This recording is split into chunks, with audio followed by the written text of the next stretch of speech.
श्री राम के बिना और भक्ति मिले ना हनुमान के बिना। बोली श्री हनुमान जी महाराज की। इस प्रकार से श्री हनुमान जी महाराज का भी प्राकट्य हुआ। भगवान श्री रामचंद्र थोड़े से बड़े हुए और भगवान का नामकरण संस्कार करने का समय आया। भगवान का नामकरण संस्कार हुआ। कैसे हुआ? गुरुदेव वशिष्ठ आए नामकरण करने के लिए। ध्यान रखिए, जीवन में घर में अगर छोटे बच्चे हो, अगर उनका नामकरण करना हो तो घर में जो सबसे बुजुर्ग हो, दादी जी हो, बाबा हो, उनसे नामकरण कराया जाए।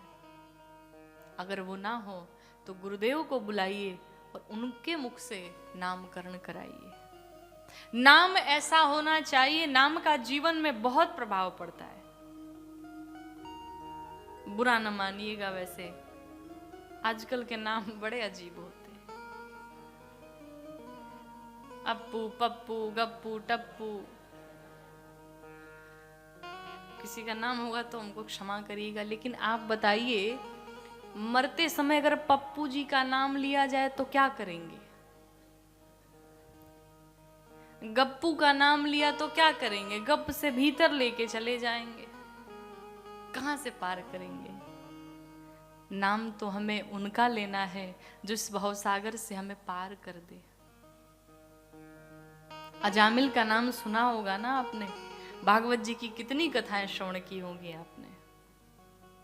अजामिल ने कितना पाप किया, लेकिन एक संत के कहने पर उसने अपने पुत्र का नाम नारायण रख दिया। परिणाम, दिन रात नारायण पानी लाओ, नारायण भोजन लाओ, नारायण ये लाओ, नारायण वो करो। नाम तो लेता था अपने पुत्र का, लेकिन था तो भगवान का नाम। परिणाम ये हुआ कि नारायण जपते जपते अंत समय में भी जब यमराज के दूत आए तो भगवान ने अपने पार्षदों को भी भेज दिया। अजामिल चिल्लाने लगा, नारायण मुझे बचा लो, बड़ी पीड़ा हो रही, बड़ा कष्ट हो रहा है। आपको बताऊं, उसका पुत्र तो बाद में आया होगा, लेकिन मेरे प्रभु नारायण के पार्षद पहुंच गए।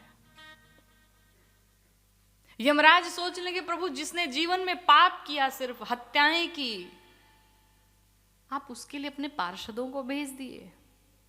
भगवान ने कहा, हो सकता है इसने अपने पुत्र को बुलाया होगा, लेकिन इस संसार में सबसे पहले अगर कोई है तो नारायण हम ही हैं, और इसने मेरा नाम लिया, इसलिए इसे पार करो, इसे मुक्त करो।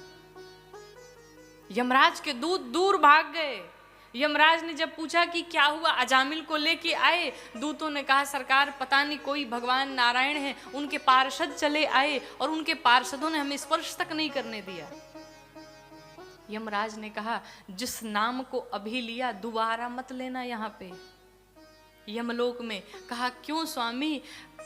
कहा, इस यमलोक में अनेक मरे हुए पड़े हैं, अगर किसी ने भूल से भी मेरे नारायण का नाम सुन लिया तो वो सब उठ के बैठ जाएंगे। नारायण के नाम की इतनी शक्ति है। कहने का अर्थ है कि बच्चों का नाम अगर हम किसी देवी देवता का रखते हैं तो न चाहते हुए भी दिन भर भगवान का नाम हमारी जिह्वा पर आएगा, जिससे हमारा कल्याण हो जाएगा। लेकिन कहते हैं ना, लोगों की एक नहीं 1000 समस्याएं हैं। एक कथा में हमने निवेदित किया, ऐसे ही कहा, भाई भगवान का नाम ही रखना आप सब। एक मैया तुरंत खड़ी हुई बीच में, कहा, आपने कैसे कह दिया कि हम भगवान का नाम रखें? हमने कहा, क्यों, कुछ गलत कहा क्या? कहा, एक बात बताओ, अगर भगवान का नाम, देवी देवता का नाम अगर हमने रख दिया तो अपनी बिटिया को हम गाली कैसे देंगे? ये भी समस्या है। लेकिन एक चीज है, हमने कहा, मैया एक बात तो आपके ध्यान में है ना, कि अगर भगवान का नाम रख देंगे तो गाली फिर कैसे देंगे? मतलब कि तुम्हारी गाली भी बंद हो जाएगी उसी नाम के कारण, तुम संभल जाओगे, तो ये तो अच्छी आदत हो जाएगी ना, फिर हर प्रकार से कल्याण होगा। इसलिए नामकरण जब भी कराएं तो अच्छा नामकरण करें। भगवान राम का नामकरण करने के लिए गुरुदेव वशिष्ठ आए। जब आए कहते महाराज ये जो आपके ज्येष्ठ पुत्र हैं समस्त जीव को विश्राम देने वाले हैं। कहते हैं गुरुदेव वशिष्ठ कि जो आनंदा सिंधु सुख राशि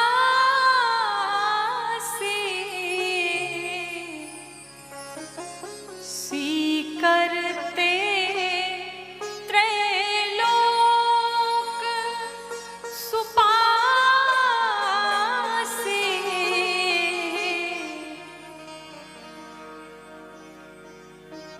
आपके जो पुत्र हैं ये समस्त जीव को विश्राम देने वाले आनंद के सागर हैं, सुख के धाम हैं।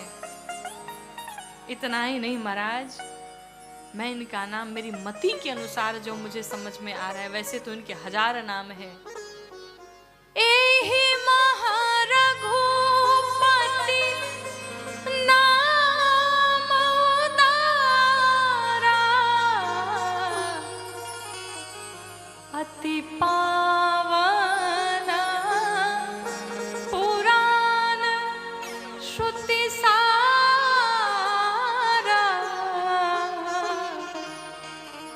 कहा महाराज मेरी मति के अनुसार जो मुझे नाम समझ में आ रहा है मैं इनका नामकरण करता हूँ, इनका नाम मैं राम रखता हूँ। 4 वेद 4 उपवेद 6 शास्त्र 18 पुराण 18 उपपुराण, संसार में जितने ग्रंथ हैं उन सभी ग्रंथों की ये सार है। इनका नाम लेने मात्र से जीव को शांति मिल जाएगी, जीव को विश्राम मिल जाएगा, अतएव मैं इनका नाम राम रखता हूँ। पूरी सभा बोल पड़ी, बोलिए रामलला सरकार की। दूसरे तरफ श्री भरत जी बैठे थे, कहा महाराज विश्व भरण पोषण कर जोई। महाराज ये जो आपके दूसरे पुत्र हैं ये समस्त विश्व का भरण पोषण करेंगे। क्या करेंगे? इस शरीर को आवश्यकता होती है भोजन की और इस आत्मा को आवश्यकता होती है भजन की।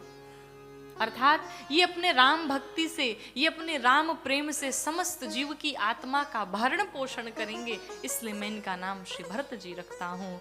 एक बार पूरी सभा फिर बोल पड़ी, बोलिए भरत लला सरकार की।